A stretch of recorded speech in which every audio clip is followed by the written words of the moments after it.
هموطنان عزیز السلام علیکم. 2 سالی که گذشت برای مملکت ما از هر جهت سال تاریخی و سال فراموش ناپذیر بود. محض در دوام همین 2 سال ازبکستان به دنیا و دنیا برای ازبکستان با معنای تامش گشاده شد. همکاری با مملکت‌های دنیا، مملکت‌های اروپا، امریکا و خاصتاً کشورهای همسایه روز به روز وسعت می‌گیرد و حالا ما در شهر کانبادام ولایت سوغد جمهوری برادری تاجیکستان هستیم. امروز به اینجا با مقصد وسعت دادن همکاری‌های اقتصادی گروه تدبیرکاران و کارچلان‌ها آمدند و حالا گفتگوزارها آید باز هم تحکیم بخشیدن مناسبت‌های اقتصادی با مقصد فراوان کردن روزگار خلق این 2 کشور همسایه و هم تقدیر ادامه دارد.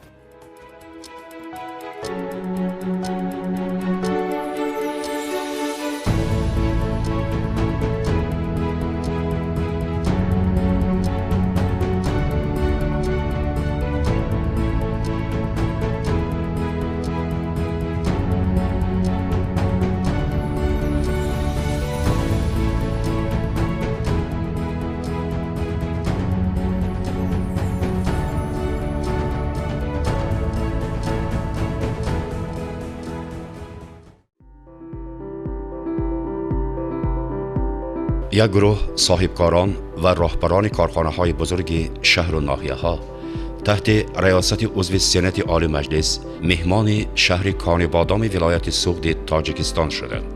مهمانان را رئیس ولایت سوغد رجب بای احمدزاده در فضای متنتن پذیرایی کرد. ای نوری دیده مرحبا، از عالمی جان آمدید.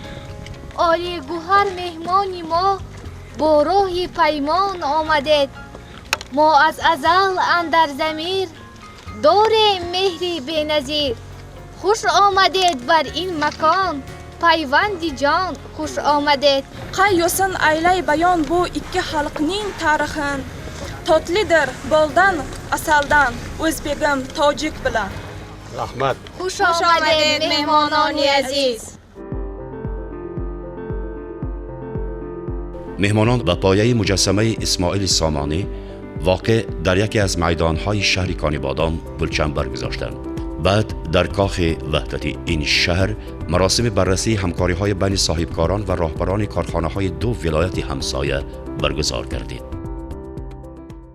Дорогие друзья, руководство Сагдийской области и я лично готовы приложить максимум усилий для воплощения в жизнь стратегической линии наших лидеров, президента Республики Таджикистан, многоуважаемого Эмомали Рахмона, и президента Республики Узбекистан, уважаемого Шавката Мирзиёева, на дальнейшее углубление и развитие торгово-экономического и гуманитарного сотрудничества между нашими странами и регионами.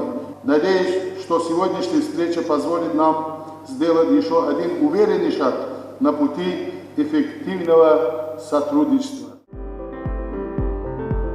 این رابطه های دوستانه بین 2 ولایت الک نتیجه های پرثمر به بار آوردند. از جمله در مدت کوتاه حجم مبادله مال میان صاحبکاران ولایت های فرغانه و سوخت از 36 بتون از 3 میلیون دلار آمریکایی گذشته است. همزمان از وقتی راه اندازی همکاری های 2 جانبه این ولایت ها، یک گروه صاحبکاران فرغانگی در یارمارکه بین المللی سوخت 2018 با محصولات خود در شهر خوجند اشتراک کردند. موافق معلومات ها، یکی از سمت های همکاری از آن عبارت می باشد که در حدود 40 صاحبکار فرغانگی از حدود تاجیکستان در عوض دست کم 14 میلیون دلار آمریکایی اشیاء خام خریداری خواهند کرد.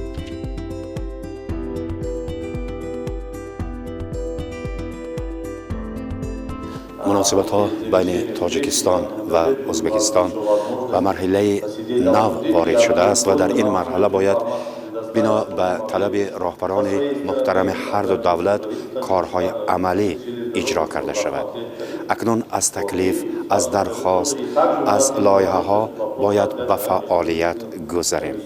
امروز گروه تدبیرکاران کارخانه‌های کلان صنعتی ولایت فرغانه و ولایت سوخت، آنهایی که محصولات خواجگی قشلاق استحصال میکنند و به استحصالات مشغولند، در اینجا با همدیگر گفتگوزاری جدی دارند و مقصد برای ماندن همکاری طرفین مفید. از این همکاری ها صاحبکاران و مردم هر دو ولایت منفعت می‌بینند. برای همین چنین همکاری ها باید بیش از پیش دامن فراخ کند.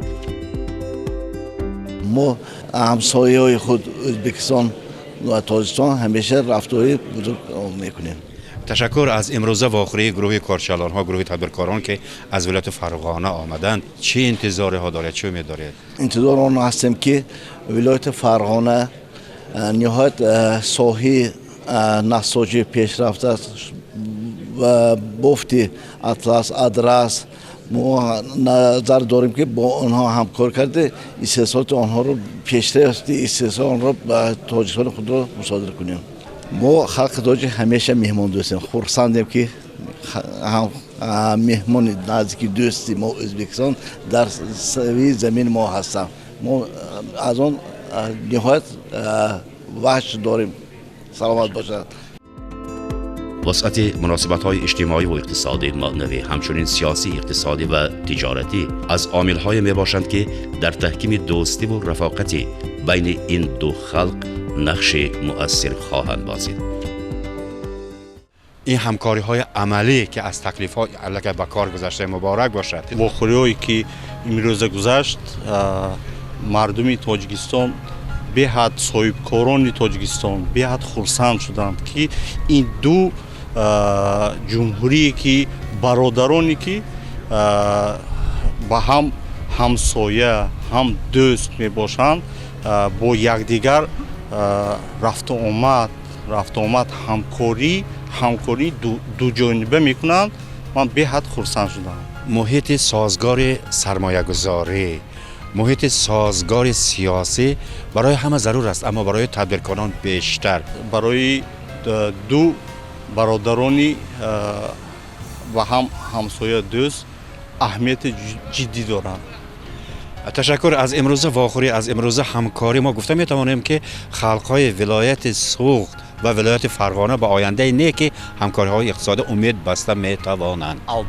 البته میتوانند. البته امیدی ما هم ولایت سوخت به حد در آینده که رفت و آمدی میکنیم با ولایت فرغانه، رفت و آمدی ضرور رفت و آمدی ما زیادتر شود.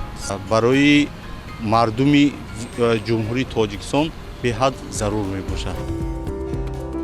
پیشنهادها درباره پرثمر گردانیدن همکاری‌ها در بخش محصولات بافندگی، ماهی پروری و ولایت سوخت صادر نمودن ریگ کوارتز که در جمعیت سهامی آینه‌سازی کوارتز قوسای ولایت فرغانه استحصال کرده می شود، دامن این همکاری‌ها را باز هم وسیع خواهد کرد.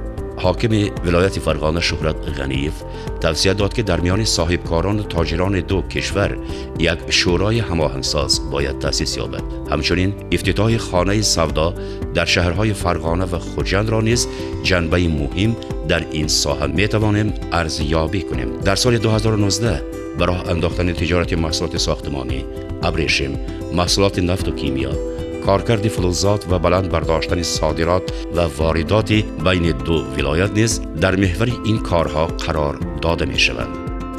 در جریان این دید و بازدیدها صاحبکاران هر دو ولایت همجوار در علاهیدگی دایر به مسئله های زیاد به توافق رسیدند.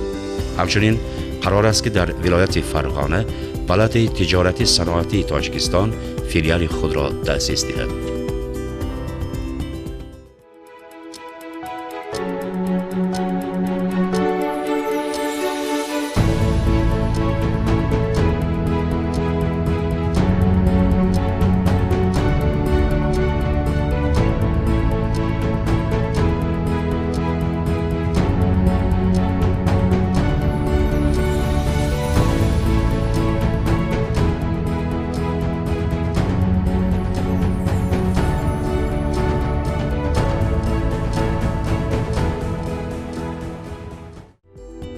اجرای تدریجی و منتظم طلبات استراتژیک حرکت عاید به 5 سمت استواری رواج دادن ازبکستان در سالهای 2017 و 2021.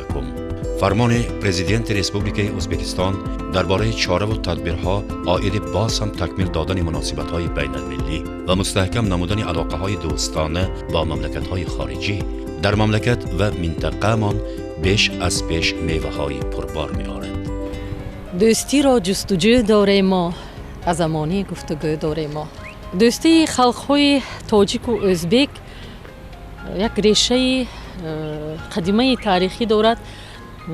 هزار ساله ها تاجیک و ازبک پهلوی یکدیگر خوشگوارا میزیستند. واقعا این خلق ها با عرف و عادت، خلق و رفتار خود چنان در جامعه به هم آمده بودند که توافق بین آنها نبود و من فکر میکنم انا همین همزیستی این دو خلق را به یکدیگر برادر و دوست و همدم گردانید. به قول مولانا جلال الدین رومی همدلی از همزبانی بهتر است و خیرد و تفکر این دو ابرقدرت تمام مانعه ها را عبور کرد و به مقصود رسانید همه را. و بینید که در یک مدت نزدیک وقتی که سرحد گشوده شد مردمان ما با همدیگر چه رفت آمد دارند. الکی چند کارخانه های مشترک از جانب صاحبکاران هم تاجیک و هم ازبک بنیاد شدند. این شاهدی چیست؟ این جایهای نوی کاری، غنی گرداندن بودجه دو دولت، همکاری، همزیستی مردم ماست و از همه مهمش این باز هم مستحکم گردانی دوستی دو مردم است. اگر خیلی فرهنگ رو گیریم، رابطه ها در ساحه فرهنگ هم من فکر میکنم جدا هم ریشه های قدیمی تاریخی دارد و امروز ادامه میخواهد. ادامه میخواهد و من فکر میکنم که با کوشش و غیرت، با زحمت های همه ما، من باوری کامل دارم که ما میتوانیم دوستی منامین حاضره خلق تاجیک و ازبک رو باز هم زیادتر کنیم، باز هم مساعدت تر. امروز مناسبت مردم نسبت ازبکستان، نسبت خلقای ازبکستان تغییر یافت؟ البته شما از همین باید مهمانداری منامین امروزه مهمانداری باید همین را درک کرده باشید. همه ما خرسند چون که همین آسمان صاف باشد و تنجی و امانی باشد. مردم دیگر هیچی نمیخواد، مخصوصا ما زنها. طول سالهای آخر خلقهای آسیای مرکزی از رنج جدایی و فراق مجبوری اذیت میکشیدند. به دیدار همدیگر زار بودند. آخر آنها عصرهای عصر با هم خویش و تبار، خدا انده، یار و برادر شدند. تاریخ و تقدیر مشترک، دین و آیین، عرف و عادت، بازار و مزار مشترک آنها را به اعضای یک پیکر و گوشت و نان